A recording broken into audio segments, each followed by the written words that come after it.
ഒന്നാമത്തെ കാര്യം, നമ്മൾ ഉണ്ടാക്കുന്ന ഒരു സാധനം ഇവിടുത്തെ നിയമം വെച്ചിട്ട് റോഡിൽ ഓടിക്കാൻ പറ്റില്ല. ഞാൻ ചെയ്യണ ജോലിയുടെ പൈസ ഫുള്ളും ഞാൻ ഈ വണ്ടിയിൽ കളഞ്ഞുകൊണ്ടിരിക്കുക.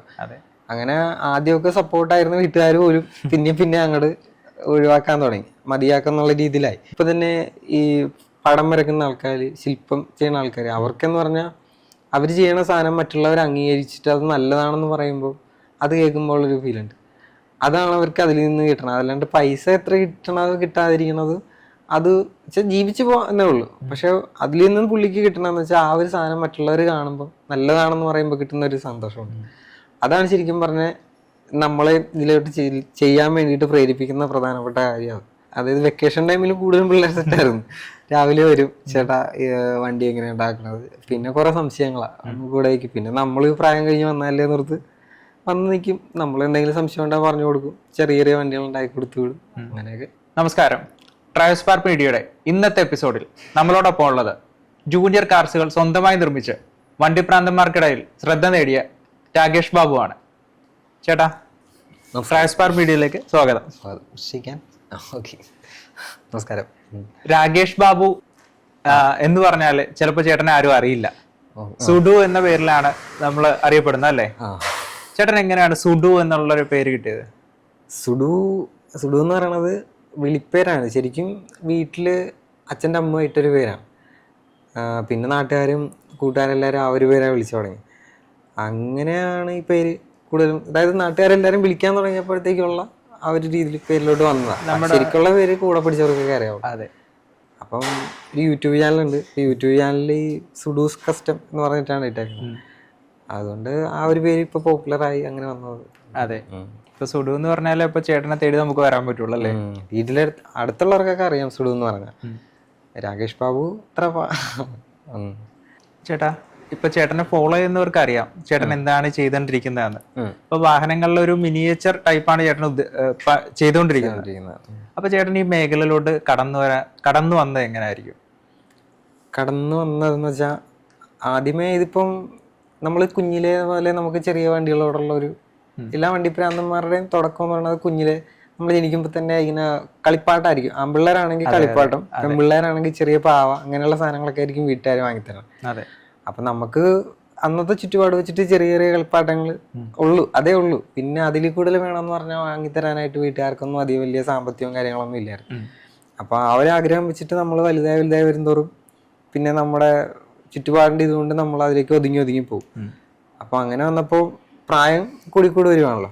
അപ്പൊ നമ്മളുടെ ഈ കുഞ്ഞുനാളിൽ കിട്ടാത്ത സാധനത്തിനോടുള്ള കമ്പം ഈ മനസ്സിൽ കിടന്നിങ്ങനെ വന്നു. അപ്പൊ അങ്ങനെ ഇരുന്നപ്പോഴത്തേക്കും ചെറിയ വണ്ടികൾ ഉണ്ടാക്കി തുടങ്ങി. ആദ്യം ഹാർഡ് ബോർഡൊക്കെ വെച്ച് മിനിയേച്ചർ പോലത്തെ ആയിരുന്നു ചെയ്തു തുടങ്ങി. അപ്പൊ അങ്ങനെ ചെയ്തു തുടങ്ങി. പിന്നീട് കുറച്ചും കൂടെ വലിയൊരു വണ്ടി എന്ന് വെച്ചാൽ നമ്മള് കുഞ്ഞിലെയൊക്കെ മനസ്സിലിങ്ങനെ ആഗ്രഹിക്കുമല്ലോ, നമുക്ക് ഇരുന്ന് വലിയ ആൾക്കാർ ഓടിച്ചു പോകണ പോലത്തെ ചെറിയ വണ്ടിയിൽ ഇരുന്ന് ഓടിച്ചാൽ, അങ്ങനെ ആഗ്രഹങ്ങളൊക്കെ ഉണ്ടായിരുന്നു. അപ്പൊ അതുപോലത്തെ ഒരു വണ്ടി ഉണ്ടാക്കിയാൽ കൊള്ളാന്നുള്ളൊരു ഐഡിയ ഉണ്ടായി. അങ്ങനെ ഒരു പഴയൊരു 2 വീലർ, സെക്കൻഡ് ഹാൻഡ് 2 വീലർ എടുത്തിട്ട് അതിന്റെ എഞ്ചിൻ വെച്ചിട്ടൊരു ജീപ്പ് ഉണ്ടാക്കി തുടങ്ങി. അന്നൊന്നും അത്ര വലിയ ഭംഗിയും കാര്യങ്ങളൊന്നും ഇല്ലായിരുന്നു. പിന്നെ ആ ഒരു 2010 തുടങ്ങുന്നത്. അപ്പൊ ആ സമയത്ത് നമ്മുടെ ആ ഒരു പരിമിതി വെച്ചിട്ടുള്ള രീതിയിൽ ഒരു വണ്ടി ഉണ്ടാക്കിയെടുത്തു. എനിക്ക് നല്ല രീതിയിൽ ഓർമ്മയുണ്ട്. കാര്യം ഞാനൊരു 9ാം ക്ലാസ് 10ാം ക്ലാസ് ആ ഒരു എന്റെ ഏജിലായിരുന്നു ചേട്ടൻ ആദ്യമായിട്ട് ഉണ്ടാക്കിയത്. ഞങ്ങളൊക്കെ അന്ന് സുഹൃത്തുക്കളായിട്ട് സ്കൂളിൽ നിന്ന് സൈക്കിളിൽ ചവിട്ടി വന്ന് കണ്ടിട്ടുണ്ട്. അപ്പൊ ഞങ്ങൾക്ക് അന്ന് വലിയൊരു അത്ഭുതമായിട്ടുള്ളൊരു കാര്യമാണ്. കാര്യം നമ്മൾ കണ്ടിട്ടില്ല, ഇങ്ങനെയുള്ള ചെറിയ വണ്ടികൾ കണ്ടിട്ടില്ല. അപ്പം ആദ്യമായിട്ട് ഉണ്ടാക്കിയ ജീപ്പായിരുന്നല്ലേ? ബൈക്കിന്റെ എഞ്ചിൻ വെച്ചിട്ട് 4 വീലർ ജീപ്പായിരുന്നു. അതിന് മുമ്പേ ഒരു സ്പോർട്സ് ബൈക്ക് പോലത്തെ വണ്ടിയോട് ഭയങ്കര ക്രേസ് ആയിരുന്നു. അപ്പൊ അങ്ങനെ ഒരു സുസുക്കി ഫിയറോ എന്ന് പറഞ്ഞ, ഞാൻ ആദ്യമായിട്ട് എടുക്കുന്ന വണ്ടിയാണ് സുസുക്കി ഫിയറോ എന്ന് പറഞ്ഞ വണ്ടി. ആ വണ്ടീനെ ഒരു ഇപ്പൊ കാണുന്ന R15 ഒക്കെ പോലെ തന്നെ കിറ്റ്, അതായത് കവറിങ് ആയിട്ടുള്ള വണ്ടി അന്നില്ല. അന്ന് CD100, ഫോറസ്റ്റ് ചാമ്പ്യൻ അങ്ങനത്തെ വണ്ടികളൊക്കെ ഉള്ള. അപ്പൊ ഈ സാധനത്തിന് നമ്മൾ ഫുള്ള് ഫൈബർ ഗ്ലാസ്സിൽ കിറ്റ് ഉണ്ടാക്കിയെടുത്തു. എനിക്ക് ഫൈബറിന്റെ വർക്കൊന്നും അറിയില്ല. എന്നിട്ട് ഞാൻ എങ്ങനെയൊക്കെയോ കാട്ടിക്കൂട്ടി ആദ്യമൊക്കെ സെറ്റായി പോയി. കെമിക്കലാണിത് കൂടുതൽ. അങ്ങനെയുള്ള സാധനങ്ങൾ സെറ്റ് ചെയ്ത് വണ്ടിയുടെ ഷേപ്പ് ഫുള്ളും ഫൈബർ ചെയ്ത് കവറിങ് ഒക്കെ വെച്ച് 2 സൈലൻസറൊക്കെ വെച്ച് ഒരു വണ്ടി ചെയ്തായിരുന്നു. അത് മനോരമയിലും മാതൃഭൂമി പേപ്പറിലൊക്കെ വന്നു. ഈ ഫൈബറിൽ ഇങ്ങനെ ചെയ്യാം, ബോഡിയൊക്കെ ചെയ്തെടുക്കാന്നുള്ള ഒരു ഐഡിയ കിട്ടിയത് എങ്ങനെയായിരുന്നു? അത് യൂട്യൂബിൽ ഇങ്ങനെ ഫൈബറിന്റെ ബോട്ട് ഉണ്ടാക്കുന്ന വീഡിയോസ് ഒക്കെ ഉണ്ട്. അപ്പൊ അന്ന് ഈ ബോട്ടൊക്കെ ഉണ്ടാക്കുന്ന ഒരു കമ്പനി ഉള്ളത് നമ്മുടെ എവിടെയായിരുന്നു, അരൂര് ബോട്ട് ഉണ്ടാക്കുന്ന ഒരു കമ്പനിയാണ്. അപ്പൊ അവിടെ ഒരു പ്രാവശ്യം ഞങ്ങളിങ്ങനെ പോയ സമയത്ത് ഇങ്ങനെ ചെയ്യുന്നതൊക്കെ കണ്ടിട്ടുണ്ട്. അപ്പൊ അവിടുത്തെ വർക്കറിനോട് ചോദിച്ചപ്പോഴത്തേക്കാണ് പുള്ളി ഇങ്ങനെയുള്ള സാധനങ്ങൾ ഇന്ന കടയിൽ മേടിക്കാൻ കിട്ടും, ഇങ്ങനെ ചെയ്താൽ മതി എന്ന് പറഞ്ഞു. അപ്പൊ ആ ഒരു ഐഡിയയുടെ പുറത്ത് നമ്മൾ വന്ന് ഉണ്ടാക്കി നോക്കുമായിരുന്നു. അപ്പൊ ആ ഷേപ്പിലോട്ടൊക്കെ കൊണ്ടുവരാനായിട്ട് നമ്മള് എങ്ങനെയായിരുന്നു? ഷേപ്പ് എന്ന് വെച്ചാൽ നമ്മൾ എന്ത് സാധനമാണോ ഉണ്ടാക്കുന്നത് അതിനൊരു മോൾഡ് വേണം. വേണം. ഇപ്പൊ വണ്ടിയുടെ ആണെങ്കിൽ നമ്മൾ ആദ്യം അലുമിനിയം ഷീറ്റിലാണ് ഞാൻ ഈ തുടങ്ങുന്നത്. അലുമിനിയം ഷീറ്റിൽ വണ്ടിയുടെ ഷേപ്പ് പോലെ തന്നെ തകിട് വളച്ച് ഓരോ ഷേപ്പാക്കി എടുത്തു. എന്നിട്ട് അതിന്റെ പുറത്ത് ഫൈബർ ചെയ്തെടുക്കുമായിരുന്നു. സെറ്റാക്കി കഴിയുമ്പോഴത്തേക്കും അലുമിനിയം അതിൽ നിന്ന് റിലീസ് ചെയ്ത് കളയും. അപ്പോഴത്തേക്കും ഈ ഫൈബറിന്റെ ഷേപ്പ് കിട്ടും. അതിന്റെ മുകളിൽ പുട്ടിയൊക്കെ ഇട്ട് ഫിനിഷ് ചെയ്താണ് വണ്ടി പോലെ. അപ്പം തുടക്ക സമയത്തൊക്കെ എല്ലാ ജോലികളും ചേട്ടൻ തന്നെയാണോ ചെയ്യേണ്ടിരുന്നത്? എല്ലാം ഒരു ഒറ്റയ്ക്കായിരുന്നു. അപ്പൊ ഇതൊക്കെ എങ്ങനെയാ പഠിച്ചത്? ഇപ്പം അലുമിനിയം ഷീറ്റിലാണ് ഉണ്ടാക്കുന്നതെന്ന് പറഞ്ഞു. അപ്പൊ ഇതൊക്കെ പഠിക്കണമെന്നുണ്ടെങ്കിൽ വെൽഡിങ് അറിയണം, അതേപോലെ തന്നെ ഇതൊക്കെ കട്ട് ചെയ്യാനൊക്കെ പഠിക്കണം, ഈ മെറ്റീരിയലിനെ പറ്റി ഒരു അവയർനെസ് വേണം. അപ്പൊ ഇതൊക്കെ എവിടെ നിന്നാ ചേട്ടന് കിട്ടിയേ? ഇത് ആദ്യം എൻ്റെ അച്ഛന് വെൽഡിങ് വർക്ക്ഷോപ്പായിരുന്നു. അപ്പൊ ഞാൻ കുഞ്ഞുനാൾ പോലെ പുള്ളിക്കാരൻ്റെ കൂടെ വർക്കിനൊക്കെ പോകും. പിന്നെ ചെറിയ ചെറിയ വെൽഡിങ് ഒക്കെ എനിക്ക് അറിയാമായിരുന്നു. പിന്നെ ഡ്രസ് വർക്കിനൊക്കെ പോയി തുടങ്ങി. അങ്ങനെ ഒരു വർഷം, അതായത് ഞാൻ +2 കഴിഞ്ഞിട്ട് ഒരു വർഷം വെറുതെ നിന്നു. അത് കഴിഞ്ഞിട്ട് പഠിത്തം നിർത്തിയ പോലെ ഞാൻ നിന്നു. പിന്നെ ഒരു ചേച്ചിയുടെ വീട്ടിൽ ഞങ്ങള് വെൽഡിങ് വർക്കിന് പോയപ്പോഴത്തേക്കും പുള്ളിക്കാരി പറഞ്ഞു, നീ ഇങ്ങനെ പഠിത്തം നിർത്തി എന്നൊക്കെ പറഞ്ഞപ്പോഴത്തേക്കും, അതായത് അച്ഛനെ കണ്ടിട്ടാണല്ലോ പിള്ളേർ വളർന്നു. അച്ഛനൊക്കെ വളർന്ന വല്ല സാഹചര്യമല്ല. അപ്പൊ നിങ്ങൾ ഇങ്ങനെ പഠിത്തം നിർത്തി കഴിഞ്ഞാൽ ഇവിടെ കൊണ്ട് നിൽക്കേണ്ടതല്ല, വേറെ എന്തെങ്കിലും ജോലിക്ക് പോകണേ തന്നെ വിദ്യാഭ്യാസം, നീ കല്യാണം കഴിക്കണേ പോലും വിദ്യാഭ്യാസം വേണമെന്നൊക്കെ പറഞ്ഞ് പുള്ളിക്കാരി നിർബന്ധിച്ചിട്ട് എന്നെ ITI കൊണ്ടാക്കി. അപ്പൊ ഈ +2 കഴിഞ്ഞ് ഒരു വർഷം വെറുതെ നിന്നു. അത് കഴിഞ്ഞ് ITI പോവാ. അപ്പൊ ഈ ഒരു വർഷം ഞാൻ വെറുതെ നിന്ന സമയത്ത് ഞാൻ ഈ അച്ഛൻ്റെ കൂടെ വെൽഡിങ്ങിനൊക്കെ പോയി അത്യാവശ്യം വെൽഡിങ് ഒക്കെ ചെയ്യുമായിരുന്നു. അത് കഴിഞ്ഞിട്ടാണ് ITI പോകണം. ഫിറ്റർ ആയിരുന്നു.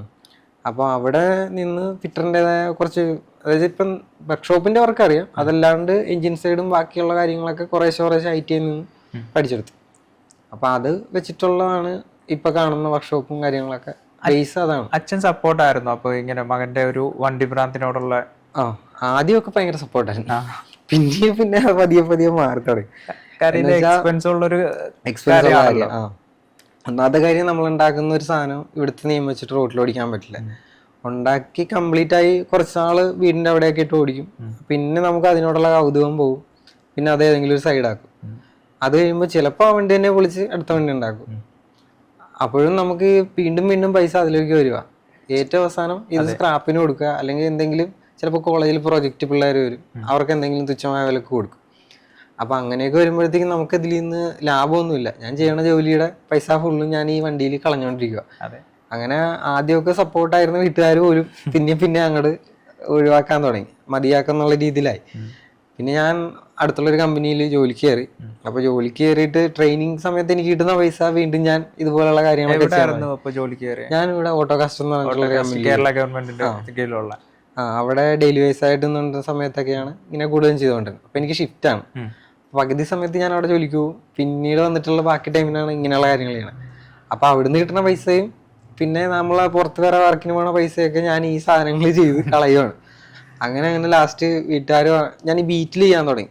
കുറെ പ്രാവശ്യം എന്നെ ഇങ്ങനെ വാണിംഗ് തന്നു. പിന്നെ ബീറ്റിൽ ചെയ്യാൻ തുടങ്ങിയപ്പോഴത്തേക്കും വീട്ടുകാർ പറഞ്ഞ്, ഇത് കുറെ ആയല്ലോ, അപ്പം ഇനി ഇങ്ങനെ പൈസ കളയാൻ ശരിയാവത്തില്ല. നമുക്കിങ്ങനെ വലുതായി വരുവാണല്ലോ, പൈസ സേവ് ചെയ്യേണ്ട പ്രായത്തിൽ സേവ് ചെയ്യണം. അപ്പൊ അങ്ങനെയൊക്കെ പറഞ്ഞ് വീട്ടുകാരും ഈ പറഞ്ഞ പോലെ ആദ്യം സപ്പോർട്ടായിരുന്ന വീട്ടുകാരും പതിയെ മാറി തുടങ്ങി. അപ്പൊ അങ്ങനെ ഇരുന്നപ്പോഴത്തേക്ക് ഞാൻ പറഞ്ഞു, ലാസ്റ്റത്തെ വണ്ടിയാണ്, ഇതിപ്പോ ഇതും കൂടെ ചെയ്ത് നിർത്തിക്കോളാം. ഇതിൽ ചെയ്തിട്ട് ക്ലിക്കാവോ ഇല്ല അത് എങ്ങനെ ആയിക്കോട്ടെ, ഇതെന്റെ ഒരു ആഗ്രഹമാണ്, അതുകൊണ്ട് നിർത്തിക്കോളാം എന്ന് പറഞ്ഞു. അങ്ങനെ ഒക്കെ കുഴപ്പമില്ല എന്ന് പറഞ്ഞ് അത് ചെയ്യാൻ തുടങ്ങി. അപ്പോഴത്തേക്കും ഞാൻ ഈ ചെയ്യണ വീഡിയോസ് ഒക്കെ എടുത്ത് ഫോണിൽ ഇട്ടിട്ടുണ്ടായിരുന്നു, പഴയ ഫോണിൽ. അങ്ങനെ വണ്ടി കംപ്ലീറ്റ് ആയി കഴിഞ്ഞപ്പോഴത്തേക്കും അത്യാവശ്യം ക്ലിക്കായി. എന്നുവെച്ചാൽ ഒരു 90% വർക്ക് കഴിഞ്ഞപ്പോഴത്തേക്കും ഏകദേശം പേപ്പറിലൊക്കെ വന്നു തുടങ്ങി. അപ്പൊ ഇത് കാണാനായിട്ട് ആൾക്കാർ വന്നു. വണ്ടി കംപ്ലീറ്റ് ആയി കഴിഞ്ഞപ്പോഴത്തേക്കും ഒരു ദിവസം എല്ലാ ചാനല്, ആദ്യം വന്ന മനോരമയിലാന്ന് തോന്നുന്നു, അത് കഴിഞ്ഞ് എല്ലാ ന്യൂസ് ചാനലിലും വന്നു. പിന്നെ നമ്മുടെ ക്ലബ് FM, അതുപോലെ തന്നെ റേഡിയോ മാംഗോ, അങ്ങനെ റേഡിയോ ചാനലുകാരും എല്ലാവരും വന്നു. അത്യാവശ്യം ഞാൻ പോലും അറിയാണ്ട് പെട്ടെന്ന് ഈ സാധനം അങ്ങ് വൈറലായി. അപ്പോഴത്തേക്കും ഈ വണ്ടീനെ കുറിച്ചിട്ടാണ് കൂടുതൽ ആൾക്കാർ വന്നേക്കുന്നത്. കാരണം ഈ ഫോക്സ്വാഗൺ ബീറ്റിൽ എന്ന് പറയുന്നത് ഈ വണ്ടി ഭ്രാന്തന്മാരുടെ ഇടയിൽ ഭയങ്കര ഒരു നല്ലൊരു വണ്ടിയായ കാരണം അവർക്ക് എല്ലാവർക്കും അറിയാം. അപ്പൊ ആ ഒരു വണ്ടിയുടെ ചെറിയ സാധനം നമ്മൾ ചെയ്തേക്കണം. അപ്പോ അത് അത്യാവശ്യം ഫിനിഷിങ് ഉണ്ടായിരുന്നു. കാരണം നമ്മൾ ഇതുകൊണ്ട് നിർത്തുവാണെന്ന് പറഞ്ഞു. അപ്പൊ നമ്മളെ കൊണ്ട് പറ്റുന്നതിലും മേളിൽ ചെയ്യണം. കാരണം ഇതുവരെ ചെയ്തേക്കുന്ന വണ്ടിക്ക് കുറെ പോരായ്മകളുണ്ട്. നമ്മൾ എന്ത് ചെയ്താലും പോരായ്മ മാത്രം എടുത്തു പറയുന്ന ആൾക്കാരാണ് നമുക്ക് ചുറ്റുമുള്ളത്. അപ്പൊ ഇനി ലാസ്റ്റ് ചെയ്യണ സാധനമാണ്. അപ്പൊ ഇനി അതുപോലെ പറച്ചിലുണ്ടാക്കാതിരിക്കാൻ വേണ്ടിയിട്ട് ഈ വണ്ടിയിൽ നമ്മളെ കൊണ്ടാകുന്നതിൽ ഫിനിഷിങ്ങിൽ ചെയ്തു. പക്ഷെ അത് ദൈവാദിനം കൊണ്ട് അത് ക്ലിക്കായി.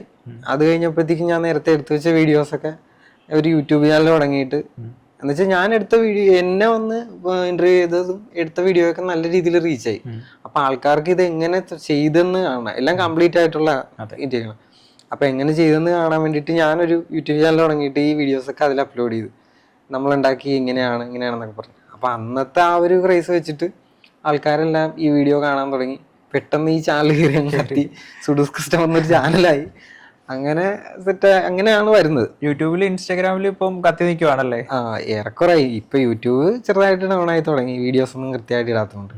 ഇൻസ്റ്റാഗ്രാമിൽ കുഴപ്പമില്ല. അത് മാനേജ് ചെയ്യാൻ പറ്റാത്തത് കൊണ്ടാണോ ഈ വരുന്ന വർക്കും വീഡിയോസും എല്ലാം കൂടി? അതെ. എന്ന് വെച്ചാൽ ആദ്യം ഞാൻ ജോലിക്ക് പോയിക്കൊണ്ടിരുന്നപ്പോൾ പാർട്ട് ടൈം ആയിട്ട് ആയിരുന്നു ഈ വർക്കുകളൊക്കെ ചെയ്തുകൊണ്ടിരുന്നത്. അപ്പോൾ കുറച്ച് വർക്ക് മാത്രമേ ഉള്ളൂ. അപ്പൊ അതിൻ്റെ ഇടയ്ക്ക് എനിക്ക് ഫ്രീ ടൈം കിട്ടുമ്പോഴൊക്കെ ഇത് എഡിറ്റ് ചെയ്ത് വെക്കാമായിരുന്നു. ഇപ്പൊ ഞാൻ അവിടുത്തെ ജോലി ലോങ് ലീവ് എടുത്തിട്ട് ഈ വണ്ടിയുടെ ഫീൽഡിലോട്ട് മാത്രമായി. അപ്പൊ എനിക്ക് വർക്ക് ലോഡ് കൂടി. ചേട്ടാ, അപ്പോഴേ ഈ ജോലിയിൽ നിന്നൊക്കെ ഒരു ലോങ് ലീവ് എടുത്തിട്ട് ഇതിൽ തുടരണമെന്നുണ്ടെങ്കിൽ എന്തെങ്കിലും വരുമാനമായി തുടങ്ങിയായിരുന്നു അപ്പോഴത്തേക്ക്? എന്ന് വെച്ചാൽ ആദ്യമൊക്കെ ഇതൊരു ഫാഷൻ പുറത്തു പോയതായിരുന്നു. ഇതിപ്പോ ഞാൻ നേരത്തെ പറഞ്ഞില്ലേ യൂട്യൂബ് ചാനല്. അപ്പൊ യൂട്യൂബ് ചാനൽ കണ്ടിട്ട് കുറെ പേര് ഇതിന് ആവശ്യക്കാരായിട്ട് വന്നു തുടങ്ങി. ഈ പാർക്കുകളിലും അതുപോലെ കുട്ടികൾക്ക് ഓടിക്കാനും ഷോപ്പില് ഷോയ്ക്ക് വെക്കാനും അങ്ങനെ കുറെ ആൾക്കാരൊക്കെ വന്നു തുടങ്ങി. അങ്ങനെ വന്നപ്പോഴത്തേക്കും നമ്മളിതൊരു ബിസിനസ് പോലെ ആയി. കാരണം ആവശ്യക്കാർ നമ്മൾ ഉണ്ടാക്കുന്ന സാധനം മേടിക്കാൻ റെഡിയാണ്. അപ്പം അങ്ങനെ വന്നപ്പോഴത്തേക്കും നമ്മൾ ഓരോ പീസ് ഇങ്ങനെ ഉണ്ടാക്കും. ഓരോരുത്തർ ഓർഡർ എടുത്തിട്ടാണ് ചെയ്ത് കൊടുക്കണം, ഉണ്ടാക്കി വെക്കാറില്ല. അപ്പോൾ ഓർഡർ എടുത്തിട്ട് അവർ പറയുന്ന അളവിൽ, പലർക്കും പല നീളം വീതിയിലൊക്കെ ഉള്ള വണ്ടികളായിരിക്കും വേണ്ടത്. അപ്പോൾ അവർ പറയുന്ന അളവിൽ നീളത്തിലും വീതിയിലൊക്കെ നമ്മൾ ചെയ്ത് കൊടുക്കും. ഇപ്പം നമ്മൾ ബൈക്കിൻ്റെ എഞ്ചിനൊക്കെ മാറി ഇപ്പം ഇതിലോട്ട് വന്നല്ലേ, ഇലക്ട്രിക്കലിലോട്ട് വന്നല്ലേ? എന്ന് വെച്ചാൽ ബൈക്കിന്റെ എഞ്ചിൻ വെച്ച് ചെയ്യുമ്പം കുറെ പോരായ്മകളുണ്ട്. ഇതിപ്പോ നമ്മൾ ചെയ്ത 2-3 വണ്ടികളും ബൈക്കിന്റെ എഞ്ചിനായിരുന്നു. അത് ചെയ്യാൻ പ്രധാനമുള്ള കാരണം എന്ന് വെച്ചാൽ ബൈക്കിന്റെ എഞ്ചിൻ നമുക്ക് മാർക്കറ്റിൽ ഒരു 3000 രൂപ 2500 രൂപയ്ക്കൊക്കെ എഞ്ചിൻ കിട്ടും. അതേസമയത്ത് ഇലക്ട്രിക് വണ്ടിയാണെങ്കിൽ അതിന്റെ ബാറ്ററിയും മോട്ടറും കൺട്രോളറും കാര്യങ്ങളൊക്കെ കൂടെ ഒരു 35 രൂപ 40 രൂപയുടെ പറ്റ് ഈ സാധനത്തിന് മാത്രം വരും. എഞ്ചിൻ സൈഡിലോട്ട് മാത്രം വരും. അപ്പൊ അത്രയും പൈസ മുടക്കി എനിക്ക് ടോയ് കാർ ഉണ്ടാക്കാനുള്ള അന്നൊരു വരുമാനം ഇല്ലായിരുന്നു. അപ്പൊ അതാണ് ഞാൻ ചെയ്തപ്പം ഈ 2 വീലറിന്റെ എഞ്ചിന് തിരഞ്ഞെടുത്തത്. പക്ഷെ നമ്മളൊരു കസ്റ്റമറിന് ഉണ്ടാക്കി കൊടുക്കുമ്പോഴത്തേക്കും ഏറ്റവും പ്രധാന പ്രശ്നം എന്ന് വെച്ചാൽ 2 വീലറിന് റിവേഴ്സ് ഗിയർ ഉണ്ടാവില്ല. പിന്നെ അതുപോലെ തന്നെ പിള്ളേർക്കാണെങ്കിൽ ഈ പറഞ്ഞ വലിയ വണ്ടി പോലെ തന്നെ ക്ലച്ച്, ബ്രേക്ക്, ആക്സിലേറ്റർ, കാലിലും ഗിയറും സ്റ്റിയറിങ്ങും എല്ലാം വരും. അപ്പോൾ ഒരു പുതിയതായിട്ട് ഓടിച്ച് പഠിക്കാൻ പറ്റുന്നൊരു പയ്യൻ അല്ലെങ്കിൽ പിള്ളേർക്കാണെങ്കിൽ അത് കൺട്രോൾ ചെയ്യാൻ ഭയങ്കര ബുദ്ധിമുട്ടായിരിക്കും. അപ്പം അതുകൊണ്ട് നമ്മൾ കൂടുതൽ ഇലക്ട്രിക് ആണ് ഇപ്പോൾ പിള്ളേർക്ക് വേണ്ടി ചെയ്യുന്നത്. ചേട്ടാ, അപ്പം ഇങ്ങനെ കാറൊക്കെ ഉണ്ടാക്കി കൊടുക്കുമ്പോൾ ഇത് ഓടിക്കാനായിട്ട് മേടിച്ചിട്ട് പോകുന്ന കസ്റ്റമറിന് എന്തെങ്കിലും ബുദ്ധിമുട്ടുകൾ ഉണ്ടാകുന്നുണ്ടോ? അതായത് നിയമവശങ്ങൾ വെച്ചാൽ നമ്മളുണ്ടാക്കുന്ന ഒരു വണ്ടിയും റോഡിൽ ഓടിക്കാൻ പറ്റില്ല. നമ്മളോട് മേടിക്കുന്ന ആൾക്കാർ ഒന്നെങ്കിൽ സ്വന്തമായിട്ട് കുറച്ചധികം പ്രോപ്പർട്ടി ഉള്ളവരായിരിക്കും, അല്ലെങ്കിൽ കൂടുതലും പാർക്കുകളിലെ ആൾക്കാരായിരിക്കും. അപ്പൊ അവർക്ക് പിന്നെ സ്വന്തം പ്രോപ്പർട്ടിയിൽ ഓടിക്കുന്നതിൽ കുഴപ്പമില്ല. ഇപ്പൊ ഞാൻ ചേട്ടന്റെ വീഡിയോകൾ കണ്ടപ്പോൾ വണ്ടി ശരിക്കും ഒബ്സർവ് ചെയ്യുന്നുണ്ട്. ഒരു വലിയ വണ്ടി എങ്ങനെയാണോ അതേപോലെ തന്നെ ഒരു മാറ്റവും ഇല്ലാണ്ടാണ് ചേട്ടൻ ചെയ്യുന്നത്. അപ്പൊ എന്റെ ഡിസൈനും കാര്യങ്ങളും അല്ല ഇത് ഉണ്ടാക്കുന്ന ആ ഒരു പ്രോസസ്സ് എങ്ങനെയാണ്? അത് ഭയങ്കര കോമഡിയാണ്. കാരണം നമ്മളിത് സാധനം ഒന്നും പഠിച്ചതല്ല. ഞാൻ നേരത്തെ പറഞ്ഞില്ല IT ആണ് പഠിച്ചത്. അപ്പൊ എനിക്കിതിൽ നേരത്തെ പോലെ ഞാൻ ഡ്രോയിങ് പഠിക്കാൻ പോയിട്ടുണ്ട്. വാര്യർ സാർ എന്ന് പറഞ്ഞിട്ട് ചേർത്തലുള്ള ആളുടെ അടുത്ത് ഞാൻ ഡ്രോയിങ് പഠിക്കാൻ പോയിട്ടുണ്ട്. വണ്ടികളാണ് കൂടുതലും വരച്ചുകൊണ്ടിരുന്നത്. അപ്പം നമ്മൾ എന്ത് സാധനമാണ് ചെയ്യണത്, ഒന്നെങ്കിൽ അതിൻ്റെ ഒരു ചെറിയ സ്കെയിൽ മോഡൽ എന്തെങ്കിലും വാങ്ങും, എന്നിട്ട് അത് നോക്കും. അല്ലെങ്കിൽ അതിൻ്റെ നെറ്റിൽ നിന്ന് കുറേ ആംഗിളിൽ നിന്നുള്ള ഫോട്ടോസ് എടുക്കും. അതൊന്നും മനസ്സിലെത്തിൽ ഒന്ന് നോക്കിയിട്ട് നമ്മൾ ചെയ്യണ ഒരു ഷെഡിലിട്ടാണ് ചെയ്യുന്നത്. ഷെഡിൻ്റെ ഫ്ലോറിൽ നമ്മൾ ഈ പടം വരച്ചിടും, വണ്ടിയുടെ സൈഡ് വ്യൂ. എന്നിട്ട് അതിൻ്റെ സൈഡിലായിട്ട്, അതായത് മെയിനായിട്ട് നമ്മൾ നോക്കുന്നത് ഇതിൻ്റെ ടയറാണ്. വണ്ടി ചെയ്തു വരുമ്പോൾ ടയർ ചെറുത് ബോഡി വലുത്, അല്ലെ ടയർ വലുത് ബോഡി ചെറുത്, അങ്ങനെയുള്ള വരാത്ത രീതിയിൽ ആ ടയറിനെ ബേസ് ചെയ്തിട്ട് നമ്മൾ ആദ്യം ഒരു സ്കെച്ച് നിലത്ത് വരയ്ക്കും. എന്നിട്ട് അതിനെ ബേസ് ചെയ്തിട്ടാണ് നമ്മൾ ചേസ് മുതൽ മുകളിലേക്ക് പണിത് വരുന്നത് അല്ലേ? ചേട്ടാ, നമുക്കിപ്പോൾ ഓർഡറുകളൊക്കെ ഇപ്പോൾ ലഭിക്കുന്നുണ്ടെന്ന് പറഞ്ഞല്ലോ. അപ്പൊ നമുക്ക് വെളിയിൽ നിന്ന്, വിദേശത്ത് നിന്ന് ആരെങ്കിലും ചേട്ടനെ കോൺടാക്ട് ചെയ്തിട്ടുണ്ടോ? എന്തെങ്കിലും ഞങ്ങൾക്ക് ഇതേപോലത്തെ വണ്ടി ആവശ്യമുണ്ട്? എന്ന് വെച്ചാൽ നമ്മൾ ചെയ്തേക്കണ കൂടുതൽ വണ്ടിയും കേരളത്തിന് പുറത്തുള്ളതാണ്. പിന്നെ വെളിയിൽ, അതായത് നേരത്തെ ഒരു യൂട്യൂബ് ചാനൽ പറഞ്ഞില്ലേ, അപ്പോൾ യൂട്യൂബ് ചാനലിൽ വീഡിയോസ് കാണുന്ന കൂടുതൽ ആൾക്കാരും വെളിയിൽ ജോലി ചെയ്യുന്നവരാ, മലയാളികൾ. അപ്പോൾ അവരിങ്ങനെ കണ്ടിട്ട് നാട്ടിൽ വരുമ്പോഴത്തേക്കും ഇപ്പോൾ കൊച്ചിന് ഓടിക്കാൻ ഇന്ന വണ്ടി വേണം എന്നൊക്കെ പറഞ്ഞ് നമ്മളെ നേരിട്ട് കാണുക പോലും ചെയ്യാതെ നമുക്ക് പൈസ ഇട്ട് തരും. എന്നിട്ട് അവർക്ക് അവർ പറയുന്ന ഡേറ്റിൽ നമ്മൾ വണ്ടി ഉണ്ടാക്കി കൊടുക്കും. അങ്ങനെ ചെയ്ത് കൊടുക്കാറുണ്ട്. ഉണ്ട്. ഇപ്പൊ ചേട്ടന്റെ വീഡിയോസ് ഒക്കെ കണ്ടിട്ട്, ഇപ്പൊ ചേട്ടന്റെ ഒരു കഴിവൊക്കെ കണ്ടിട്ട് ഏതെങ്കിലും കമ്പനികളിൽ നിന്നൊക്കെ നല്ല ഓഫർ വന്നിട്ടുണ്ടോ? കമ്പനികളിൽ നിന്ന് ഓഫർ ഒന്നും വന്നിട്ടില്ല. പിന്നെ നമ്മൾ ചെയ്ത, അതായത് ഞാൻ ഒരു പോർഷയുടെ 911 എന്ന് പറഞ്ഞിട്ടുള്ള ഒരു വണ്ടിയുടെ ചെറിയ വണ്ടി ചെയ്തിരുന്നു. അപ്പം അത് കണ്ടിട്ട് അവര് അത് എന്നെ ഷോറൂമിൽ വിളിപ്പിച്ചായിരുന്നു, വണ്ടി ഒന്ന് കാണിക്കാൻ വേണ്ടി, കൊണ്ടുചെല്ലാൻ വേണ്ടി. അങ്ങനെ ഷോറൂമിൽ കൊണ്ടുവന്ന് കാണിച്ചപ്പോഴത്തേക്കും അവരുടെ പേജിൽ ഈ സാധനം മലയാളി ചെയ്തു എന്നുള്ള രീതിയിൽ ആ പേജിൽ ഇതിനെക്കുറിച്ച് വന്നിട്ടുണ്ട്. എന്നിട്ട് അവരെനിക്ക് മെയിൽ അയച്ച് ഇങ്ങനെ വണ്ടി കണ്ട് നല്ലതായിട്ടുണ്ടെന്നുള്ള രീതിയിലൊക്കെ മെയിലൊക്കെ വെച്ച്, അല്ലാണ്ട് ജോലി സംബന്ധമായ രീതിയിൽ വിളിയൊന്നും വന്നിട്ടില്ല. ചേട്ടാ ഇപ്പോഴുണ്ടല്ലോ, നമ്മള് ഇപ്പൊ ചേട്ടന്റെ ഇപ്പൊ അച്ഛന്റെ കൂട്ടത്തിൽ പണ്ട് ഇരുന്നു, ഫിറ്റർ പഠിച്ചു, അതൊക്കെ കൊണ്ട് ബാക്കിയെല്ലാം എന്താ പറയണ്ട ഒരു സ്ട്രക്ചർ വർക്ക് പറ്റും. പക്ഷെ ഈ ഇലക്ട്രിക്കൽ സൈഡ് എങ്ങനെയാ ചേട്ടനെ ഹാൻഡിൽ ചെയ്തേ? ഇലക്ട്രിക്കൽ സൈഡ് ശരിക്കും പറഞ്ഞാൽ അതില് കുറെ കാര്യങ്ങളുണ്ട്, എനിക്കതൊന്നും അറിയില്ല. പിന്നെ നമ്മളിപ്പോൾ മേടിച്ച് ചെയ്യണ വണ്ടികളെന്ന് പറഞ്ഞാൽ കൺട്രോളും എല്ലാ സാധനവും സോക്കറ്റാണ്. അത് ഒരു പ്രാവശ്യം ചെയ്ത് കഴിഞ്ഞാൽ നമുക്ക് എല്ലാവർക്കും ചെയ്തെടുക്കാൻ പറ്റുന്ന രീതിയിലുള്ള കാര്യങ്ങളാണ്. ആ ഒരു സാധനം മാത്രമേ എനിക്ക് അറിയുള്ളൂ. ബാക്കി കോംപ്ലിക്കേറ്റഡ് ആയിട്ടുള്ള കാര്യങ്ങളൊന്നും അറിയില്ല. അപ്പൊ ഈ റിമോട്ട് കൺട്രോൾ ആ സിസ്റ്റത്തിലൊക്കെ അതൊന്നുമില്ല. അപ്ഡേറ്റ് ചെയ്യണമെന്നുണ്ടോ ഫ്യൂച്ചർ? അപ്ഡേറ്റ് ചെയ്യണമെന്നൊക്കെ ഉണ്ട്. പിന്നെ നമ്മുടെ ഇപ്പോഴും പണ്ട് ചെയ്തുകൊണ്ടിരുന്ന അതേ പരിപാടികൾ തന്നെയാണ്, കാരണം എല്ലാം കൈകൊണ്ട് ചെയ്യുന്നതാണ്. അപ്പം മിഷനറി വെച്ച് ചെയ്താലേ ഉള്ളൂ ഈ പറഞ്ഞ പോലെ അപ്ഡേറ്റ് ആവുള്ളൂ. മിഷനറികളും കാര്യങ്ങളും മേടിക്കാനുള്ള സാമ്പത്തികം ഇതുവരെ വന്നിട്ടില്ല. അപ്പൊ അതുകൊണ്ട് ഈ ലെവലിൽ അങ്ങ് പോകും. അപ്പൊ ഒരു നല്ലൊരു സ്പോൺസറെ ചേട്ടന് കിട്ടുവാണെങ്കിൽ ചേട്ടൻ അത് അക്സെപ്റ്റ് ചെയ്യുമോ? തീർച്ചയായിട്ടും ചെയ്യുമല്ലേ. കാരണം സ്പോൺസർ ആരെങ്കിലും ഉണ്ടെങ്കിലേ ഉള്ളൂ നമുക്ക് പുതിയ എന്തെങ്കിലും ഒരു ഐഡിയ വെക്കാൻ പറ്റുള്ളൂ. ഇതുപോലെ വെച്ചാൽ നമുക്ക് വരുന്ന ഓർഡറിലെല്ലാം ചില ഇപ്പോൾ ഒരു വണ്ടി ചെയ്യാനാണെങ്കിൽ 1 മാസം 1.5 മാസമൊക്കെ എടുക്കും. അത്രയും സമയം എടുക്കുമല്ലേ? അതിൻ്റെ ഇടയ്ക്ക് നമുക്ക് 3 ഓർഡർ വേറെ വന്നു കഴിഞ്ഞാൽ നമുക്ക് ചെയ്യാനായിട്ട് വേറെ നിവർത്തിയില്ല, നമ്മുടെ പരിമിതികളും ഉണ്ടല്ലേ. അപ്പം ഈ വർക്ക് തീരുമ്പം ആദ്യം വരുന്ന ആരാണ്, ആവശ്യക്കാരൻ ആരാണ്, അടുത്ത വർക്ക് അത് പിടിക്കും. അങ്ങനെ ചെയ്താൽ പോകണം. നമ്മളപ്പം ഇപ്പൊ ഒരു വർക്ക് ആരെങ്കിലും തരുവാണെങ്കിൽ നമ്മൾ ഫുൾ എമൗണ്ട് വാങ്ങിക്കുമോ അതോ? ഇല്ല, എന്നുവെച്ചാൽ നമ്മളിപ്പോൾ ചെയ്തു പോണത് വർക്ക് സ്റ്റാർട്ട് ചെയ്യുമ്പോഴത്തേക്കും കുറച്ച് എമൗണ്ട് മേടിക്കും. പിന്നെ കൂട്ടത്തിലുള്ള പയ്യൻ ഞങ്ങൾ 2 പേരും കൂടെ ചെയ്യണം. അപ്പം ഞങ്ങൾക്ക് കുറച്ച് ദിവസം റോൾ ചെയ്യാവുന്ന പൈസ, പിന്നെ സാധനങ്ങൾ മേടിക്കാനുള്ള പൈസ, അങ്ങനെ കുറേശ്ശെ പാർട്ടായിട്ട് വാങ്ങിക്കണം. ഒറ്റയടിക്ക് പേയ്മെന്റ് ഇല്ല. അപ്പൊ ഈ കൂടെ ഉള്ളവർക്ക് എങ്ങനെയാ അപ്പൊ സാലറി കൊടുക്കുന്നത്? സാലറി ഒന്നും ഇല്ല ബ്രോ, ഞങ്ങളിങ്ങനെ ഒരു ഇഷ്ടത്തിന്റെ പുറത്ത് അങ്ങനെ ചെയ്തു പോകണതേ ഉള്ളൂ. ഇതില് എന്താ പറയാ, വലിയ ലാഭമൊന്നും ഇല്ല. പിന്നെ ഈ ഒരു പാഷന്റെ പുറത്ത് നമ്മൾ ചെയ്ത് കംപ്ലീറ്റ് ആയി കാണുമ്പോൾ, ഇപ്പൊ തന്നെ ഈ പടം വരയ്ക്കുന്ന ആൾക്കാർ, ശില്പം ചെയ്യുന്ന ആൾക്കാർ, അവർക്കെന്ന് പറഞ്ഞാൽ അവർ ചെയ്യണ സാധനം മറ്റുള്ളവർ അംഗീകരിച്ചിട്ട് അത് നല്ലതാണെന്ന് പറയുമ്പോൾ അത് കേൾക്കുമ്പോൾ ഒരു ഫീലുണ്ട്. അതാണ് അവർക്ക് അതിൽ നിന്ന് കിട്ടണത്. അല്ലാണ്ട് പൈസ എത്ര കിട്ടണത് കിട്ടാതിരിക്കണത് അത് വെച്ചാൽ ജീവിച്ചു പോകാന്നേ ഉള്ളൂ. പക്ഷെ അതിൽ നിന്ന് പുള്ളിക്ക് കിട്ടണമെന്ന് വെച്ചാൽ ആ ഒരു സാധനം മറ്റുള്ളവർ കാണുമ്പോൾ നല്ലതാണെന്ന് പറയുമ്പോൾ കിട്ടുന്ന ഒരു സന്തോഷമുണ്ട്. അതാണ് ശരിക്കും പറഞ്ഞാൽ നമ്മളെ ഇതിലോട്ട് ചെയ്യാൻ വേണ്ടിയിട്ട് പ്രേരിപ്പിക്കുന്ന പ്രധാനപ്പെട്ട കാര്യമാണ്. എന്നുവെച്ചാൽ നമ്മൾ ചെയ്യണ വണ്ടി മറ്റുള്ളവർ കണ്ടിട്ട് അതിന് ഇന്നത് പോരാ, അല്ലെങ്കിൽ അത് കൊള്ളിയല്ല, അത് ഇങ്ങനെ ചെയ്യുന്നത് ശരിയാകാൻ അങ്ങനെ പറയാണ്ട് കാണുമ്പോഴത്തേക്കും നന്നായിട്ടുണ്ട് അങ്ങനെ പറയുമ്പോൾ ഭയങ്കര ഒരു പോസിറ്റീവാണ്. സപ്പോർട്ട് ചെയ്യുന്ന ഒരു വലിയൊരു വിഭാഗം തന്നെ ഉണ്ടല്ലേ. വണ്ടി ഭ്രാന്തന്മാര് ഒരുപാട് പേരൊക്കെ വിളിക്കാറുണ്ടോ? അതിൽ തന്നെ പിള്ളേര് സെറ്റ് ഒക്കെ. അതായത് വെക്കേഷൻ ടൈമിൽ കൂടുതലും പിള്ളേർ സെറ്റ് ആയിരുന്നു. രാവിലെ വരും, ചേട്ടാ വണ്ടി എങ്ങനെയാ ഉണ്ടാക്കുന്നത്, പിന്നെ കുറെ സംശയങ്ങളാണ് കൂടെ. പിന്നെ നമ്മൾ പ്രായം കഴിഞ്ഞ് വന്നാലേ നിർത്ത് വന്ന് നിൽക്കും. നമ്മൾ എന്തെങ്കിലും സംശയം ഉണ്ടാകും പറഞ്ഞു കൊടുക്കും, ചെറിയ വണ്ടികൾ ഉണ്ടാക്കി കൊടുത്തു വിടും, അങ്ങനെയൊക്കെ. ചേട്ടനപ്പൊ ഇത് ആർക്കെങ്കിലും ഈ ഇപ്പം പൊതുവെ ഇങ്ങനെയുള്ള കാര്യങ്ങളൊക്കെ ഉണ്ടാക്കുന്ന കുറവാണ്, ആൾക്കാർ കുറവാണ്. കാര്യം ഇതിന് കൂടുതലും എക്സ്പെൻസ് ആണ്. നമുക്കിത് ബിസിനസ് ആയില്ലെങ്കിൽ കയ്യിലിരുന്ന് പോകുന്ന ഒരു സാധനമാണ്. അപ്പൊ ഇതൊക്കെ പഠിക്കാൻ ആരെങ്കിലും തയ്യാറായിട്ട് വരുവാണെങ്കിൽ ചേട്ടനത് പഠിപ്പിച്ചു കൊടുക്കാനുള്ളൊരു ഇത് കാണുന്നുണ്ടോ? പിന്നീടാണെങ്കിലും ഒന്നാമത്തെ കാര്യം ചെയ്ത് പഠിപ്പിക്കുന്നതിൽ കുഴപ്പമില്ല. പിന്നെ നമ്മുടെ ഈ വർക്കിന്റെ ഇടയ്ക്ക് ഒരാളെ പറഞ്ഞു മനസ്സിലാക്കി നമ്മുടെ വർക്കും അതും കൂടെ കൊണ്ടുപോകാനായിട്ട് ബുദ്ധിമുട്ടാണ്. പിന്നെ നമ്മുടെ കൂടെ നിന്ന് വർക്ക് പഠിക്കണ, അത് വെച്ചാൽ നമുക്കൊരു സഹായം എന്നുള്ള രീതിയിൽ നിന്ന് പഠിക്കുന്ന ആൾക്കാരുണ്ടെങ്കിൽ കുഴപ്പമില്ല. ഇപ്പൊ ഈ വീഡിയോ കണ്ടിട്ട് നമുക്ക് പൈസ ഒന്നും വേണ്ട, എനിക്കിത് എന്റെ ഒരു ഇഷ്ടം കൊണ്ട് വന്നതാണ്, എനിക്കിത് പഠിച്ചാൽ കൊള്ളാവുന്നുണ്ട്, അല്ലെങ്കിൽ ഞാനും ചേട്ടന്റെ കൂടെ നിൽക്കാം, എങ്ങനെ ആരെങ്കിലും വരുവാണെങ്കിൽ ചേട്ടൻ നിർത്തുമോ? പിന്നെ തീർച്ചയായിട്ടും അങ്ങനെയുള്ള ആൾക്കാരായിരുന്നു കുറെ ആൾ കൂടെ ഉണ്ടായിരുന്നു. അപ്പൊ അങ്ങനെയുള്ളവർ വരട്ടെ, നമുക്കൊരു സഹായമാകും. അതെ. ഇടയ്ക്ക് ഇങ്ങനെ കമന്റിലൊക്കെ ചോദിക്കാറുണ്ട്, ഞാനും കൂടെ വരട്ടെ എന്നൊക്കെ ചോദിച്ചു കുറെ കമന്റ് ഒക്കെ വരാറുണ്ട് ഇൻസ്റ്റയിലും യൂട്യൂബിലും. പിന്നെ ചേട്ടൻ ചെയ്ത് കണ്ടതിൽ ഏറ്റവും കൂടുതൽ വരുന്ന വിന്റേജ് കാറുകളാണ്. അതെന്താ വിന്റേജ് കാറുകൾ കൂടുതൽ ചെയ്യാനായിട്ട്? അത് എന്ന് വെച്ചാൽ നമ്മുടെ കുഞ്ഞുനാളിൽ നമുക്ക് ഏറ്റവും ക്രേസ് തോന്നിയേക്കണത് പഴയ ഇപ്പൊ പാട്ടാണെങ്കിൽ തന്നെ നമ്മുടെ ഒരു സമയത്തുണ്ടായിരുന്ന പാട്ടുകളായിരിക്കും നമ്മൾ ഇപ്പോൾ കേൾക്കുന്നത്, അന്ന് കേട്ടോണ്ടിരിക്കണം.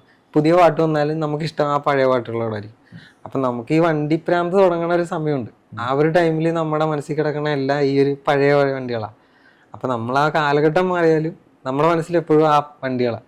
അപ്പൊ കൂടുതലും എനിക്ക് ചെയ്യാനിഷ്ടം അതായത് എനിക്ക് അന്ന് ഇഷ്ടമുണ്ടായിരുന്ന വണ്ടികളാണ് കൂടുതലും എനിക്ക് ചെയ്യാനായിട്ട് ഇഷ്ടം. അതുകൊണ്ടാണ് കൂടുതലും വിന്റേജ് വണ്ടികൾ ചെയ്തു തന്നെ. ചേട്ടാ ഒരു ക്യൂരിയോസിറ്റിയുടെ പുറത്ത് ചോദിക്കുകയാണ്, ഈ ഫാമിലിയിലൊക്കെ ആരൊക്കെ ഉണ്ട്? ഫാമിലി അച്ഛനമ്മ, അനിയത്തി ഉണ്ടായിരുന്നു, പുള്ളിക്കാരുടെ കല്യാണം കഴിഞ്ഞു. ഇപ്പൊ ഞാൻ കല്യാണം കഴിച്ചു. മേഘ എന്നാണ് പുള്ളിക്കാരുടെ പേര്. ഒരു പെങ്കൊച്ചുണ്ട്, 4 വയസ്സായി. അപ്പൊ മോൾക്ക് ഇതിനോടൊക്കെ താല്പര്യമുണ്ടോ? മോൾക്ക് താല്പര്യമുണ്ട്. പുള്ളിക്കാരിക്ക് വേണ്ടി ഞാനൊരു ചെറിയ വോക്സ്വാഗന്റെ വാൻ ചെയ്തായിരുന്നു ആദ്യമേ. പിന്നെ പുള്ളി അതായത് വൈഫ് പ്രഗ്നന്റ് ആയിരുന്ന ടൈമിന് ചെറിയൊരു RX-100 മിനിയേച്ചർ, എനിക്കൊരു RX ഉണ്ട്. അപ്പോൾ മിനിയേച്ചർ ഇങ്ങനെ ഞങ്ങളുടെ ഇങ്ങനെ എന്താ പറയാ മെറ്റേണിറ്റി ഫോട്ടോഷൂട്ടിന് വേണ്ടിയിട്ടൊരു RX-100 മിനിയേച്ചറൊക്കെ ചെയ്ത് ഫോട്ടോഷൂട്ട് എടുത്തായിരുന്നു. പുള്ളിക്കാരിക്ക് യമഹ ഭയങ്കര ഇഷ്ടമാണ് കുഞ്ഞിലേ മുതലേ. ഇനി വേറെ എന്തെങ്കിലും ചെറിയ വണ്ടി ചെയ്ത് കൊടുക്കണം. ചേട്ടാ നമുക്കേ ഫാമിലിയിൽ നിന്നൊക്കെ സപ്പോർട്ട് ഉണ്ടോ? വൈഫ്, അച്ഛൻ അല്ലെങ്കിൽ അമ്മ? വീട്ടുകാരെല്ലാം സപ്പോർട്ടാണ്. പിന്നെ എൻ്റെ കല്യാണം വൈഫൊക്കെ സപ്പോർട്ടാണ്. കല്യാണം എന്ന് പറഞ്ഞ ഒരു ലവ് മാരേജ് ആയിരുന്നു. 8-8 വർഷത്തോളം സ്നേഹിച്ചു കഴിഞ്ഞിട്ട് ഇന്റർകാസ്റ്റ് മാരേജ് ആയിരുന്നു. അപ്പോൾ പുള്ളിക്കാരിക്ക് എന്നെ അതായത് ഈ വണ്ടി ചെയ്യുന്ന പോലെ ഞാൻ പഠിച്ചുകൊണ്ടിരുന്ന ടൈം പോലെ എന്നെ പുള്ളിക്കാരിക്ക് അറിയാം. അപ്പോൾ എൻ്റെ ടേസ്റ്റ് എന്താണ്, ഞാൻ എന്ത് ചെയ്യാൻ ആഗ്രഹിക്കുന്ന ആ ഒരു പുള്ളിക്കാരിക്ക് കുഞ്ഞുനാളെ പോലെ അറിയാവുന്നതുകൊണ്ട് പുള്ളിക്കാരി എന്നോട് ഭയങ്കര സപ്പോർട്ടാണ്. പിന്നെ നമ്മളിത് ചെയ്ത് ഇപ്പം ജോലിക്ക് പോയിക്കൊണ്ടിരുന്ന കല്യാണത്തിന് ശേഷം ജോലിക്ക് പോയിക്കൊണ്ടിരുന്ന സമയത്ത് ലോങ് ലീവ് എടുത്തത് പുള്ളിക്കാരുടെ ഒരു തീരുമാനമൊക്കെ ചോദിച്ചിട്ടാണ്. അപ്പം അതിനൊന്നും പുള്ളിക്കാരി കുഴപ്പമില്ല.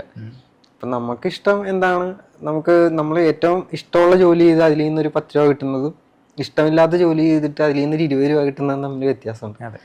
അപ്പം ഞാനിപ്പോൾ നോക്കുന്നത് എൻ്റെ സമാധാനം, നമ്മൾ ഇഷ്ടമുള്ള ജോലി ചെയ്തിട്ട് 10 രൂപ അതിൽ നിന്നൊരു വരുമാനം കിട്ടുന്നുണ്ട്, സന്തോഷം, ശാന്തി.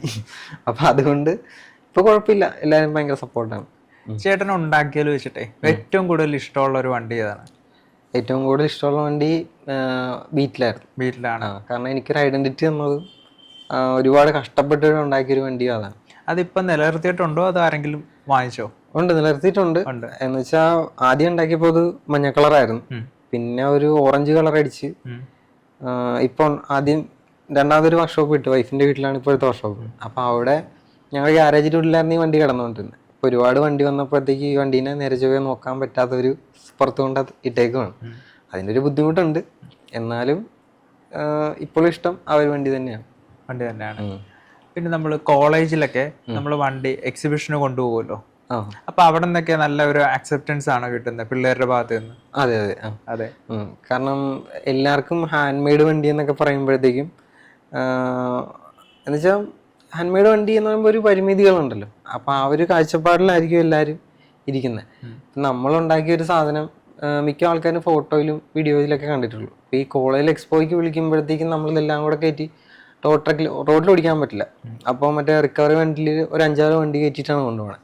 അപ്പൊ ഇത് കൊണ്ടുപോകുമ്പോൾ ആൾക്കാരുടെ റോട്ടിൽ നിന്ന് ആൾക്കാർ കാണുമ്പോഴും ബ്ലോക്കിൽ കിടക്കുമ്പോഴൊക്കെ ആൾക്കാർക്ക് ഭയങ്കര ക്യൂരിയോസിറ്റിയാണ്. കാരണം ആരും ഇത്രയും ചെറിയ വണ്ടി നേരിട്ട് കണ്ടിട്ടില്ല. പിന്നെ ഈ കോളേജിൽ കൊണ്ടുപോകുമ്പോഴത്തേക്കും അവർക്കാണെങ്കിലും എഞ്ചിനീയറിംഗ് കോളേജിലെ പിള്ളേരായിരിക്കും കൂടുതൽ, മെക്കാനിക്കും നമ്മൾ കൂടുതൽ വിളിക്കുന്നത്. അപ്പൊ അവര് പ്രൊജക്റ്റിന് വേണ്ടി ചെയ്യുന്ന വണ്ടിക്ക് അവർക്കറിയാം ഇന്ന കാര്യങ്ങൾ ചെയ്യണ എത്ര ബുദ്ധിമുട്ടുണ്ടെന്ന്. ആ ബുദ്ധിമുട്ട് എല്ലാം തരണം ചെയ്ത് നമ്മളൊരു സാധനം കൊണ്ടുവരുമ്പോഴത്തേക്കും അവർക്കറിയാതെ എത്ര കഷ്ടപ്പെട്ടിട്ടായിരിക്കും അത് ഉണ്ടാക്കിയിട്ടുള്ളത്. അപ്പൊ ആ ഒരു കഷ്ടപ്പാട് അവർക്ക് മനസ്സിലാകുന്നതുകൊണ്ട് അവരുടെ ഭാഗത്തു നിന്നൊക്കെ നല്ല സപ്പോർട്ടാണ് ഇത് കാണുമ്പോഴത്തേക്ക്. ഇത് ആഗ്രഹിച്ച് മേടിച്ചു വരാൻ വരുന്നവർക്ക് അത് ഒരു മോഹവിലയിൽ തന്നെയാണല്ലേ കൊണ്ടുപോകുന്നത്? ഇപ്പൊ അതെ, വില ഇടാൻ പറ്റത്തില്ല. കാരണം നമ്മള് നേരത്തെ പറഞ്ഞല്ലോ, ഒരു ചെറിയ വണ്ടി ഉണ്ടാക്കുന്നതിന് പോലും 1 മാസം 1.5 മാസമൊക്കെ എടുക്കുന്നുണ്ട്. അപ്പൊ ഇതുപോലെ ബീറ്റിനെ പോലെയുള്ള വണ്ടികളെന്ന് പറയുമ്പോൾ ഈ 1.5 മാസം കൊണ്ടൊന്നും തീരില്ല. ഈ ഷീറ്റൊക്കെ ഇങ്ങനെ മുളപ്പിച്ചും വളപ്പിച്ചൊക്കെ എടുക്കണമെങ്കിൽ കൈ കൊണ്ട് അടിച്ചെടുക്കണമ്പോൾ ഒരുപാട് താമസം വരും. അതെങ്ങനെ കർവ് ചെയ്തൊക്കെ എടുക്കുന്നപ്പോ മെഷീനറീസ് ഒന്നും ഇല്ലാണ്ട് ഈ ചുറ്റിയ വെച്ച് തന്നെ മണ്ണിലിട്ട് അടിക്കും. അടിച്ചടിച്ച് ഷീറ്റിനെ ഇങ്ങനെ കുഴിച്ചെടുക്കും. എന്നിട്ട് ആദ്യമൊന്നും ഗ്യാസ് വെൽഡിങ് സെറ്റ് ഇല്ലായിരുന്നു, ആർക്ക് വെൽഡിങ്ങിലാണ് ചെയ്തുകൊണ്ടിരുന്നത്. അപ്പോൾ ഈ ബീറ്റിലൊക്കെ ആർക്ക് വെൽഡിങ്ങിലാണ് ചെയ്തത്. ഗ്യാസ് ഒക്കെ ഉണ്ടെങ്കിൽ നമുക്ക് ഷീറ്റിനെ ചൂടാക്കിയാൽ കുറച്ചും കൂടെ എളുപ്പത്തിൽ വളച്ചെടുക്കാം. ഇപ്പൊ ഗ്യാസ് സെറ്റൊക്കെ ഉണ്ട്, കുറച്ചും കൂടെ എന്നുവെച്ചാൽ മറ്റ് ചെയ്തുകൊണ്ടിരുന്ന സമയത്തിനേക്കാളും കുറച്ചും കൂടെ പരിമിതി ഇല്ലാതെ ചെയ്തു പോകാൻ പറ്റും. ചേട്ടനപ്പോ ഇപ്പൊ ഒരുപാട് വണ്ടികൾ ചെയ്തു, വിന്റേജ് വണ്ടികൾ ചെയ്തിട്ടുണ്ട്, പുതിയ വണ്ടികൾ ചെയ്തിട്ടുണ്ട്. അപ്പൊ ഇനി ചെയ്യണം എന്ന ആഗ്രഹമുള്ള ഒരു വണ്ടി ഉണ്ടോ? ചെയ്യണമെന്ന് ആഗ്രഹമുള്ളത് കുറച്ചധികം വണ്ടികളുണ്ട്. ഇപ്പൊ അതില് ലംബോർഗിനിയുടെ ഒരു വണ്ടി ചെയ്യണമെന്നുണ്ടായിരുന്നു. അത് നമ്മുടെ സ്വന്തം ഇഷ്ടത്തിന് ചെയ്യണമെന്നുള്ള പ്ലാനിലായിരുന്നിരുന്നത്. പിന്നെ ഈ പുറത്തുനിന്നുള്ള വർക്കുകളൊക്കെ ഇങ്ങനെ ആൾക്കാർ വരാൻ തുടങ്ങിയപ്പോഴത്തേക്കും നമ്മുടെ വണ്ടി സൈഡായി. ആരെങ്കിലും വരുവാണെങ്കിൽ അവർക്ക് ആ ഒരു വണ്ടി ചെയ്തു കൊടുക്കണം, എൻ്റെ ആഗ്രഹവും അതോടുകൂടി സാധിക്കാം എന്നുള്ളത്. ഇപ്പോൾ ഈ വീഡിയോ ഒക്കെ കണ്ടിട്ട് ആർക്കെങ്കിലും ഒക്കെ വണ്ടി വേണം എന്ന് തോന്നിയാല് ഇപ്പം 5-6 ഓർഡറൊക്കെ ഒരുമിച്ച് വരുവാണെങ്കിൽ ചെയ്തു കൊടുക്കാനായിട്ടുള്ളൊരു സംവിധാനം ഉണ്ടോ നമുക്ക്? നിലവിൽ അങ്ങനെയുള്ള സംവിധാനം കുറവാണ്. കാരണം എല്ലാം കൈകൊണ്ട് ഉണ്ടാക്കുന്നതുകൊണ്ട് 5-6 വണ്ടി വന്നാലും കുറച്ച് സമയം എടുക്കും. എന്നാലും നമ്മൾ പിടിക്കും, നമ്മളെ കൊണ്ട് ജോലി ഇതായി പോയില്ലേ. അപ്പൊ അതുകൊണ്ട് നമ്മളെ കൊണ്ടൊരു ചലഞ്ച് എന്നുള്ള രീതിയിൽ നമ്മൾ ചെയ്തു കൊടുക്കും. ചേട്ടൻ ഇപ്പൊ ഒരുപാട് വാഹനങ്ങൾ നിർമ്മിച്ചു കൊടുത്തിട്ടുണ്ടല്ലോ. അപ്പൊ ഏതെങ്കിലും സ്ഥാപനങ്ങൾ ബൾക്കായിട്ട് ചേട്ടൻ്റെ അടുത്ത് വാങ്ങിച്ചിട്ടുണ്ടോ? ബൾക്കായിട്ട് കർണാടകയിലുള്ളൊരു ഡിസ്കവേറ്റ് എന്ന് പറഞ്ഞൊരു പാർക്കിലേക്ക് വേണ്ടിയിട്ട് ചെയ്തിട്ടുണ്ട്. അപ്പൊ അവർക്ക് പുതിയതായിട്ട് ബ്രാഞ്ച് തുടങ്ങാൻ പോകുന്ന സമയത്ത് നമ്മുടെ വീഡിയോസ് ഒക്കെ കണ്ടിട്ട് അവർ നമ്മളെ കോണ്ടാക്ട് ചെയ്തായിരുന്നു. അപ്പോൾ ഒരു 5-6 വണ്ടി ഒരുമിച്ച് വേണമെന്നൊക്കെ പറഞ്ഞു. അവർക്കാണ് നമ്മൾ ബൾക്കായിട്ട് ചെയ്തേക്കുന്നത്. പിന്നെ 2-3 വണ്ടികളൊക്കെ എറണാകുളത്തുള്ള iDrive എന്ന് പറഞ്ഞിട്ടുള്ള ഒരു പാർക്കുണ്ട്. അപ്പോൾ കോട്ടയത്തൊക്കെ ഉണ്ട് അവരുടെ പാർക്ക്. അവിടത്തേക്ക് വേണ്ടിയിട്ട് 1-2 വണ്ടികളൊക്കെ ഇടയ്ക്ക് ചെയ്ത് കൊടുക്കാറുണ്ട്. ഇപ്പം 2 വണ്ടി അവർക്ക് ചെയ്യുന്നുണ്ട് നമ്മൾ. പിന്നെ ഈ ഷോപ്പ് പീസായിട്ട് കഫേയുടെ ഉള്ളിലൊക്കെ വയ്ക്കാനായിട്ട് തഞ്ചാവൂരിലൊരു C3 കഫേ എന്ന് പറഞ്ഞിട്ടൊരു കഫേ ഉണ്ട്. അപ്പോൾ അതിൻ്റെ ഉള്ളിൽ വയ്ക്കാനായിട്ട് നമ്മളൊരു വോക്സ്വാഗൺ കോംബിയോൻ്റെ ഷേപ്പിലുള്ള ഒരു വണ്ടി ആദ്യം ചെയ്ത് കൊടുത്തായിരുന്നു. അപ്പോൾ അവർ 2ാമത്തെ ഫ്രാഞ്ചൈസി വേറെ തുടങ്ങുന്നുണ്ട്. അപ്പോൾ അവിടത്തേക്ക് വേണ്ടി ഒരു ഫോർഡിൻ്റെ ട്രക്ക് നമ്മളിപ്പോൾ ചെയ്യുന്നുണ്ട്. എല്ലാം ഈ വിൻറ്റേജ് സെറ്റപ്പിലുള്ള വണ്ടികളാണ്. അപ്പോൾ അതൊക്കെ ഇങ്ങനെ ചെയ്ത് കൊടുക്കുന്നുണ്ട്. അപ്പോൾ അവരത്തിൽ സാറ്റിസ്ഫൈഡ് ആയിട്ടാണല്ലോ പുതിയ വണ്ടിയും കൂടി ഓർഡർ ചെയ്യുന്നത്. എന്നുവെച്ചാൽ അവർ നോക്കുമ്പോഴത്തേക്കും ഈ വോക്സ്വാഗൺ കോംബിയോൻ്റെ ഒറിജിനൽ മേടിച്ചിട്ട് കട്ട് ചെയ്ത് ഈ ഇതിൻ്റെ ഉള്ളിൽ കൊണ്ട് വെക്കണം എന്ന് പറഞ്ഞാൽ ഭയങ്കര ചിലവുള്ള പരിപാടിയാണ്. പിന്നെ അതുമായിട്ട് സാമ്യമുള്ളതെന്ന് പറഞ്ഞാൽ മെറ്റഡോറാണ്. മെറ്റഡോറിന് ഇപ്പോൾ അത്യാവശ്യം മാർക്കറ്റൊക്കെ ആയതുകൊണ്ട് അത് നടക്കത്തില്ല. പിന്നെ ഉള്ളൊരു ഓപ്ഷൻ എന്ന് പറഞ്ഞാൽ ഞാനാണ്. നമുക്ക് പിന്നെ എന്തെങ്കിലും നന്നായി അതുകൊണ്ട് നമ്മൾ ചെയ്ത് കൊടുക്കും. ഇപ്പം ചേട്ടന് വാഹനങ്ങളോടുള്ള ഒരു ഇഷ്ടം കൊണ്ടാണ് ചേട്ടൻ ചെറുപ്പകാലം തൊട്ട് തന്നെ ഈ ഒരു ഫീൽഡിലോട്ട് വന്നത്. ഒരുപാട് പ്രതിസന്ധികൾ ഉണ്ടായിട്ടുണ്ടല്ലേ?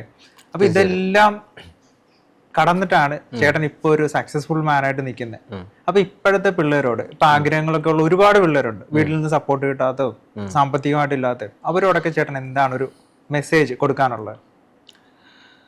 എന്നുവെച്ചാൽ നമ്മളിപ്പം ജീവിതത്തിൽ എന്തെങ്കിലും ഒരു കാര്യം ചെയ്യണമെന്ന്, അതായത് നമുക്കത് വേണം എന്ന് ഉണ്ടെങ്കിൽ നമ്മളത് ചുമ്മാ ഒരു ആഗ്രഹിച്ചു പോവല്ല, അതിനുവേണ്ടി കഷ്ടപ്പെടാൻ തയ്യാറാണ്. ഇപ്പം ഞാനെന്ന് പറഞ്ഞാൽ എൻ്റെ കാര്യം എടുക്കുകയാണെങ്കിൽ 2009 മുതൽ ഞാൻ ഈ ഒരു ചെയ്യുന്നതാണ്. ഇപ്പോൾ ഒരു 1-2 വർഷമായിട്ടുള്ളൂ ഈ പറയുന്ന നല്ല രീതിയിലല്ല, അത്യാവശ്യം കുഴപ്പമില്ലാത്ത രീതിയിലൊരു വർക്ക് വന്ന് തുടങ്ങണം ഈ കുറച്ച് നാളായിട്ടുള്ളൂ, 1-2 വർഷമായുള്ളൂ. അപ്പോൾ ഈ 2009 മുതൽ ഇതുവരെ നമുക്ക് ഇതിനിടയ്ക്ക് ഒരുപാട് വെച്ചാൽ നമ്മൾ ചെയ്യണ എല്ലാത്തിനും നെഗറ്റീവ് പറയാനായിട്ടൊരു ആൾക്കാരുണ്ട്, നീ പോണ വഴി ശരിയില്ലെന്ന് പറയുന്ന ആൾക്കാരുണ്ട്. അങ്ങനെ നമ്മളെ കൊണ്ട് പറ്റത്തില്ല എന്ന് പറഞ്ഞ് നമ്മളത് വേണ്ട ഇട്ട് കളഞ്ഞേക്ക് എന്ന് അങ്ങനെ പറഞ്ഞ് നമ്മൾ അത് ഇട്ടിട്ട് പോകാൻ വേണ്ടിയിട്ട് പറയുന്ന ഒരുപാട് പേരുണ്ടാകും. അതെല്ലാം അതുവഴി വിട്ടേക്കുക. അത് നമുക്ക് വേണ്ട എന്നാണോ അത് നമ്മളെ ലക്ഷ്യം ഇതാണ്, ആ ഒരു ലക്ഷ്യം നമ്മുടെ മനസ്സിൽ എപ്പോഴും വേണം. അത് നേടിയെടുക്കാൻ വേണ്ടി നമ്മൾ എന്ത് വഴിയാണെങ്കിലും നേടിയെടുക്കാൻ വേണ്ടിയിട്ട് നമ്മളതിന് കഷ്ടപ്പെടാൻ തയ്യാറാണ്. അതിൽ കഷ്ടപ്പെടാൻ തയ്യാറാണെങ്കിൽ ഇന്നല്ലെങ്കിൽ നാളെ നമുക്കത് തീർച്ചയായിട്ടും ലൈഫിൽ അത് കിട്ടും.